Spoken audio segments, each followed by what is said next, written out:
ராமானந்த சுவாமிகளுடைய பிரசிஷ்யர் துளசிதாஸ். நரஹரி ஆனந்தர் அப்படிங்கிற ஒரு மகந்த் ராமானந்தருடைய நேர் சிஷ்யர். அவரிடத்துல துளசிதாஸ்க்கு பிரதிபத்தி. துளசிதாஸ் அங்கதான் ராமநாம உபதேசம் பெற்றவர். நரஹரி ஆனந்தர் வாழ்ந்த இடம் வாசஸ்தானம் சித்திரக்கூட்டம். இன்னைக்கு அவரோட ஆசிரமம் இருக்கு சித்திரக்கூட்டத்துல. அங்கதான் துளசிதாஸுக்கு நாமோபதேசம் ஆச்சு. மே புனி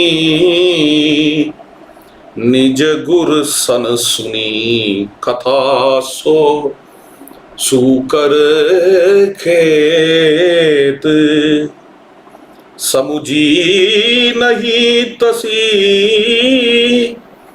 बालपन तब अति रहे हूँ अचेत.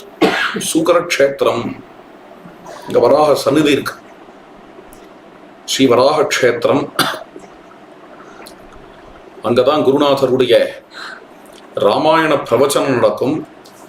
நான் சிறு குழந்தையா இருக்கும் பொழுது அங்க ஸ்ரீமத் ராமாயண சிரவணம் பண்ணியிருக்கிறேன் அப்படின்னு ராமச்சரித்தமானசிலேயே துளசிதாஸ் சொல்லுகிறார்.